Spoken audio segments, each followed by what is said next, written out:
도저히 못 살겠습니다, 국내에서. 네. 하도 때려대가지고 네, 그렇죠. 못 살겠습니다. 네. 그래서 해외 부동산 이야기를 좀 해보려고 한원희 대표님과 함께 해외 부동산 이야기 한번 나눠보도록 하겠습니다. 반갑습니다. 네, 반갑습니다. 월드드림이라고 하는 해외 부동산 플랫폼을 운영하고 있는 운영자입니다. 월드드림은 어떤 플랫폼입니까? 세계 30개국 정도의 부동산 정보를 편하게 볼 수 있는, 한국말로 표현하면 직방 같은? 직방? 직방 같이 에이전트와 직접 연결할 수 있는 플랫폼입니다. 30개국이면 어떤 나라들이 들어가 있나요? 제일 많이 알고 있는 뭐 미국, 캐나다, 호주, 싱가포르, 일본, 필리핀, 캄보디아, 미얀마, 네, 체코, 스페인, 영국, 하와이, 괌. 되게 많네요. 네, 쭉 아직도 사실 저희 사이트에 업데이트 돼야 될 그 리스팅들이 각국마다 많이 있는데 루마니아도 있네요. 루마니아. 예, 그래서 그런 리스팅들이 지금 아직 업데이트를 하고 있는 중이어서 현재는 한 2,300개 정도 이제 업데이트가 돼 있는데 계속 국가별로 정보를 업데이트하고 있습니다. 지금은 한 2,300개 정도 등록이 돼 있고 네. 향후 한 10,000개 이상 지금 업데이트가 될 수 있는 게 해외 각국에 있는 직방 사이트들과 마케팅 매니징을 협약해서 그거를 한국에 올리는 거기 때문에 거기에 있는 물건들이 다 업데이트 된다고 생각하시면 됩니다. 그러면 그 플랫폼을 보고 물건이 마음에 들어요. 네. 그럼 어떻게 해야 됩니까? 거기에 현지 있는 연락처로 직접 컨택을 하거나 여기 있는 연락처. 네네. 그러니까 저는 이게 마음에 드는데요. 맨하탄 뷰 럭셔리 콘도. 이게 단지 내에 있는 어떤 그렇죠. 풀과 뭐 이런 것들. 예, 사용할 수 있는 커뮤니티가 조성되어 있는 거죠. 와, 신기하다. 이게 아파트군요. 그렇죠. 야, 이 정도 아파트면 괜찮겠는데? 한국에서 11억 5천 정도의 이제 요즘 평균 뭐 7억, 8억이 올라가고 있는 한국의 부동산에 조금 더 비용을 투자하면은 그 미국에 있는 좋은 학군과 커뮤니티를 이용할 수 있는 금액대에도 물건이 있다는 게 그 저희 사이트에 나오죠. 서울 엄청 비싸. 많이 올라요. 오지게 비싸요. 계속 오르죠. 네, 그 코딱지만한 게 맞습니다. 엄청 올라가고 있는데 맞아요. 네. 이 정도 가격대면은 지금은 이게 지금 럭셔리의 커뮤니티가 있는 거지만 물건 중에 보면은 뭐 조금 뉴저지에서 외곽으로 나간 거나 이제 맨하탄에서 조금 외곽으로 빠지면은 뭐 5억대, 4억대 매물도 나타나거든요. 미국이라고 모든 게 비싸진 않다. 이런 것들이 저희 사이트에 나오죠. 그럼 요새 한국 분들은 어떤 부동산에 좀 관심 있는 것 같으세요? 그래도 네. 보이는 건 아실 거 아니에요? 그럼요. 일일이 다 물론이죠. 건 바이 건으로 확인하지는 못해도 그래도 네. 추이는 아실 거 아니에요? 물론입니다. 어떻습니까? 코로나 영향은 다 피해가지 못하게 세계 부동산에도 영향이 있었고요. 똑같죠? 네, 있었고요. 그 부분에 관광 산업이 주가 돼 있는 국가들은 지금 현재 분양할 것들에 대해서는 분양 스케줄을 밀거나 현재 분양을 했던 것들은 뭐 10에서 20% 할인율을 적용하는 국가들이 뭐 태국이나 뭐 베트남 등이 있습니다. 네. 그 국가들의 이제 그런 조정된 프로젝트를 관심 있게 보시다가 이제 그거를 매수를 이제 진행해 보시려고 하는 이제 그런 방향성이 보이고요. 제가 현지에 계신 분들과 이제 커뮤니티를 쌓으면서 그분들의 정보를 들었을 때는 아예 모르는 정보를 그냥 이렇게 비대면으로 계약하는 경우는 사실 힘들고 네. 지금 코로나가 있기 전에 이제 어떤 사전 조사들이 이루어졌던 물건 중에 지금 코로나로 인해서 금액이 좀 조정된 거에 대해서는 관심을 많이 보여주고 있다. 그게 이제 세계 전반적인 좀 분위기라고 생각할 수 있어요. 그러니까 막 생으로 사는 건 아니고 조정이 됐다고 해서 네. 지켜보고 있던 지역이 그렇죠. 마침 이제 가격 조정이 돼서 네. 잡아야 되겠다 해서 그렇죠. 그런 경우가 있구나. 아예 모르는 거를 사기는 사실 그쵸. 그 해외 부동산을 투자하시는 분들은 사실 미국 뭐 캐나다 등의 이제 그 외국인 신분에서도 대출이 조금 좀 편하게 돼 있는 국가를 제외하고는 사실 현금 올캐시를 해서 사야 되는 경우가 많아요. 그렇다면은 그런 정도의 금액을 쓸 수 있을 분들이 그 현장에 대한 조사가 전무한 상태에서 그냥 어떤 데이터만 보고 투자한다는 거는 너무 불가능한 생각인 거고, 지금 이 시기를 그분들은 이제 그전에 조사됐던 내용을 기반으로 해서 계속 연결했던 에이전트들이 이제 이만큼 디스카운트 된 부분들이 있습니다라고 제안했을 때 이제 좀 더 공격적으로 좀 움직이고 있는 부분들은 현지 에이전트들을 통해서 듣고 있죠. 그럼 좀 가장 좀 활발하게 관심을 갖고 있는 지역이 있을까요? 미국이 요즘 사실 많이들 관심을 갖는 부분들이 있고, 그리고 워낙 한국 부동산이 많이 올랐기 때문에 그 가치를 볼 때 지금 이 뭐 10억이나 11억 이런 금액대가 그게 크게 안 느껴지고 있지 않습니까? 이제는 우리나라에서도 보는 단위라서. 그렇죠. 그러니까 그런 부분들에 이제 조금 더 좋은 학군이나 그런 커뮤니티를 이용하고 싶어 하시는 분들이 항상 이제 미국 쪽을 보셨던 분들이 좀 더 관심도가 높아지는 것 같고 계속 꾸준하게 상승했고 계약률이 높았던 이제 베트남 같은 경우에 지금 조정된 그 프로젝트를 중심으로 조금 더 관심이 높으신 경우들이 많죠. 동남아 쪽은 저는 베트남을 말씀드릴 것 같고 그리고 이제 영어권 국가에서는 미국이 이제 선호되는 것 같습니다. 베트남은 사실 대출이 안 돼가지고.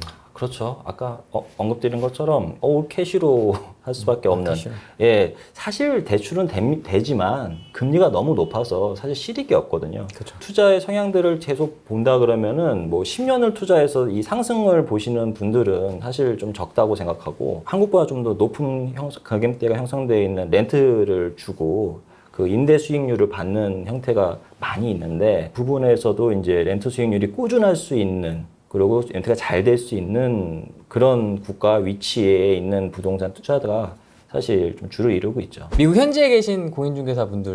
분들이시죠? 네, 맞습니다. 한국 분들이십니다. 네, 맞습니다. 그래서 그분들과 함께 미국 부동산, 특히 뉴욕, 뉴저지 쪽 한번 알아보도록 하겠습니다. 앤 선생님하고 제니퍼 선생님, 반갑습니다. 네, 안녕하세요. 영상통화하기 때문에 조금 화질이나 음질이 조금 고르지 못한 점 양해를 부탁드리고요. 일단 앤 선생님께서 자기소개를 좀 부탁드리겠습니다. 네, 안녕하세요. 먼저 초대해 주셔서 월드 드림 대표님과 후랭이 TV 대표님께 너무 감사드립니다. 저는 미국 뉴욕 뉴저지에서 전문적으로 활동하고 있는 15년차 리믹스 부동산 소속 부동산 중개인 제니입니다. 주거용, 상업용 다 거래하고 있고 특히 저는 국제 부동산 라이센스를 보유하고 있어서 해외에 있는 많은 에이전트 분들과의 네트워크로 해외에서 미국으로 투자하시는 분들 또 미국에서 해외로 투자하시고 싶은 분들의 거래를 적극적으로 성사시키고 있습니다. 또 한국에서 오시는 바이어 분들에게는 또 이중 언어가 가능하고 경험이 아주 풍부한 모게이지 전문 은행과 또 전문 부동산 변호사님들과의 팀워크로 전혀 불편함이 없이 클로징까지 최선을 다해서 서비스를 제공하고 있습니다. 감사합니다. 앤 선생님 준비 엄청 많이 하셨네요. 그래요? 괜찮았어요? 네, 그 다음에 근데 소개할 일이 별로 없어가지고. 네네. 있는 그대로 보여드리려고 했는데 준비 엄청 하셨네요. 제니퍼 선생님 소개 좀 부탁드리겠습니다. 안녕하세요. 저는 방금 전에 소개받으신 리맥스 부동산의 앤 선생님하고 이제 같은 팀으로 일하고 있는 이제 제니퍼라고 합니다. 예. 저는 뭐 사실 앤 선생님만큼 아직 부동산 쪽에 경험 많진 않아요. 근데 제가 이제 미국에 온 지 한 이제 10년 가량 되고 있는데 제가 미국에 와서 이제 저의 첫 집을 구매를 했었거든요. 근데 제가 좀 그때 이제 미숙한 점이 많아서 한 3년 정도를 집을 찾았었어요. 그러다가 이제 결국 이제 3년 후에 사기는 했었는데 그래서 이제 제가 이런 어떤 집을 사시는 분들에 대한 어떤 그런 것들을 많이 배웠었고 그리고 또 그때 샀던 집을 우연하게 제가 어떻게 그 투자 물건으로 돌리게 됐었거든요. 그래서 그런 어떤 투자로 좀 생각하시는 분들에 대한 마음도 좀 이해를 하고 있지 않을까 싶어서 그런 부분에서 좀 도와드려 보고자 합니다. 코로나 전후에 좀 부동산 분위기라고 해야 될까요? 네. 뭐 매수 매도세라든지 좀 분위기가 어떻습니까? 분위기는 당연히 이제 코로나가 이제 시작이 되면서 영향을 많이 받았어요. 예. 지금 저희가 있는 뉴욕, 뉴저지 같은 경우에도 이게 3월 지금 한 13일? 그때부터 저희가 그 락다운이 시작이 됐었거든요. 그래서 한 2, 3개월 동안은 정말 되게 심각하게 이제 락다운이 돼 있었고 지금 조금씩 풀리고 있는 상황이에요. 그래서 초반에는 사실 이제 전문가들이 이제 예측할 때 뭐 부동산 전문가나 아니면 뭐 이코노미스트들이나 다 예측을 했던 것들이 이게 이제 영향을 상당히 이제 부정적으로 끼칠 것이다라고 이제 예상을 많이 했었어요. 예. 근데 지금 좀 이제 반전이라고 좀 볼 수 있는 것들이 어쨌건 이제 정부에서는 사실은 그래서 이제 이게 10년 전처럼 이제 그런 어떤 금융위기가 와서는 안 된다 이제 이런 거에 대한 것들을 많이 고민을 하고 있었고 그리고 또 이제 미국은 대선이 있잖아요 올해. 예. 그러다 보니까는 여러 가지 이제 경기 부양책 같은 거를 많이 이제 시행을 하기 시작을 했어요 바로. 그래서 뭐 예를 들어서 그 모기지 납부 유예 프로그램 같은 거. 그래서 이게 뭐 이제 지금 거의 뭐 up to 1year까지도 가는 부분들이 있고요. 그리고 그래서 이제 지금 뭐 쇼세일이나 뭐 경매 같은 거 바로 나오는 건 없어요. 그리고 실질적으로도 지금 금액적으로도 차이가 별로 없어요.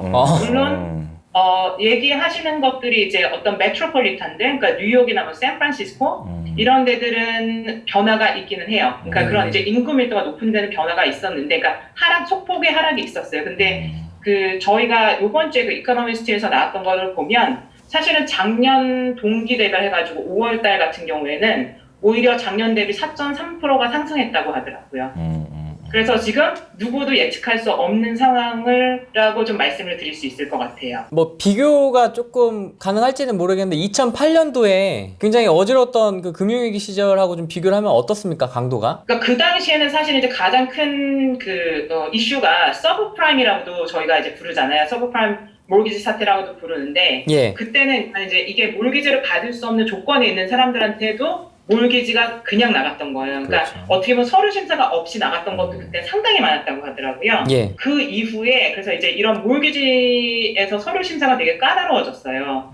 그래서 지금은 그러니까 집을 소유를 하고 계신 분들 같은 경우에 집에 대한 에쿼티가 되게 높으세요. 그러니까 에쿼티라는 게 집에 대한 가치의 이제 몇 프로를가 이 사람이 지금 가지고 있는 거냐 이제 이런 걸로 보실 수 있을 건데 보존. 그 자체가 지금 높기 때문에 그게 금방 지금 영향을 안 받는 어떤 그런 추세로 가고 있고 또 이런 그러니까 정부에서 지금 여러 가지 이제 프로그램을 돌리다 보니까 모기지를 이제 안 내도 그러니까 안 내고 지금 유예하시는 분들도 좀 많이 있으시거든요. 근데 그게 한 up to 1년까지 가다 보니까 그 사이에 이분들이 뭐 집을 빨리 처분을 해야 된다라든지 이런 부담을 안 받으시는 거죠. 모기지 유예 1년 유예 같은 경우는 아예 이자까지도 일단 보류하는 겁니까? 아니면 이자까지는 내는 겁니까? 이자도 지금은 내지 않는 걸로 저는 알고 있습니다. 아. 그래서 1년 동안은 아예 그냥 만약에 유예하시는 분들은 그냥 쭉 가는 걸로 알고 있거든요. 근데 그거는 이제 사실은 또 몰기지 브로커한테, 그러니까 몰기지 전문 어떤 그 렌더들한테 말씀을 드리시는 게 좀 더 편하실 것 같기도 한데, 그래서 저희는 일단 그 정도 상황까지 알고 있어요. 이게 코로나 전하고 후하고 어쨌든 집을 보여주는 방식이 조금 달라졌을 것 같긴 한데요. 집 보여주는 방식 많이 바뀌었고요. 네, 쇼잉이라고 하죠. 미국에서는 이제 어쨌건 뭐 한국도 마찬가지로 집을 이제 직접 보러 가시잖아요. 그래서 이제 쇼잉이라고 하는데 기본적으로 이제 쇼잉 관련돼서 많이 바뀌었어요. 그래서 코로나 사태가 처음에 시작됐었을 때 락다운이 돼 있었을 때는 거의 일단은 근데 사실 그때는 이제 마켓에서 물건들이 많이 빠지긴 했지만 그때 이제 집을 사셔야 되는 분들이 많이 있었거든요. 왜냐면 그게 저희가 스프링 시즌 봄 마켓이 가장 핫한데 이제 그 시즌이었어요. 그래서 집을 사셔야 되는 분들이 많이 있었기 때문에 집을 사셔야 되는 분들은 사실은 집을 보지 않고 사신 분들도 있으세요. 그래서 저희 같은 경우에도 저희가 지금 클로징한 게 한 2, 3주 정도 됐었는데 그 고객분 같은 경우에도 집을 아예 보지를 않으셨어요. 보지 않으시고 저희가 결정이 다 되고 그리고 여기 이제 프로세스가 있는데 그 중에서 이제 그 인스펙션이라는 기간이 있거든요. 근데 이제 그 인스펙션 때 한 번 보시고 그냥 그걸로 끝이었어요. 그리고 그냥 바로 구매를 하셨죠. 그래서 그런 게 있고 그래서 이제 버추얼 쇼잉이라는 게 사실 좀 많이 활성화가 됐어요. 그 사이에. 지금은 약간 이제 풀려가고 있기 때문에 집을 이제 실질적으로 보시기 시작했는데 예전 같으면은 사실 이제 집을 보게 되면은 뭐 그냥 편안하게도 보여주셨죠. 근데 지금은 부동산 협회에서 요청하는 그 어떤 폼이 있어요. 그래서 COVID-19 웨이버 폼이라고 해서 만약에 뭐 내가 뭐 코로나에 걸렸었던 적이 있니 아니면은 뭐 그런 어떤 코로나 확진자와의 어떤 접촉점이 있었나 뭐 이런 것들을 확인하는 거에 대해서 서명을 하고 집을 보러 가야 돼요. 그러니까 어떻게 보면 좀 불편한 건데 그래도 그런 걸로 인해서 이제 서로가 어떤 법적 분쟁을 좀 피하는 부분이 하나가 생겼고 그리고 집을 보더라도 일단 소셜 디스턴싱 당연히 지켜야 되고요. 그래서 한 번에 한 고객밖에 못 보여드려요. 그리고 집을 보실 때 당연히 마스크 쓰셔야 되고 그리고 장갑을 끼시던지 아니면은 그 핸드 세니타이저 사용하셔야 되고요. 우리나라는 아직 그 정도까지는 안 하고 있습니다.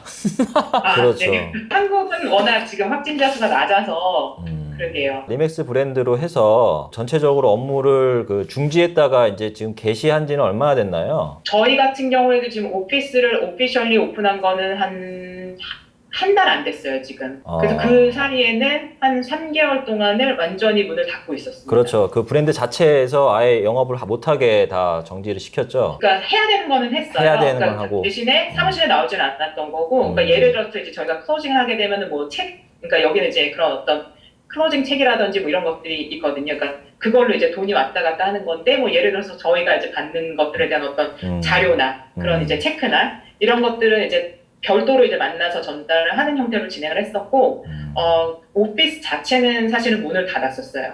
그리고, 그러니까 다시 재오픈을 할 때 이제 그 방역 절차를 다 따라서 하루 동안 완전히 이제 다 소독을 하고 그리고 다시 재오픈을 한 거죠.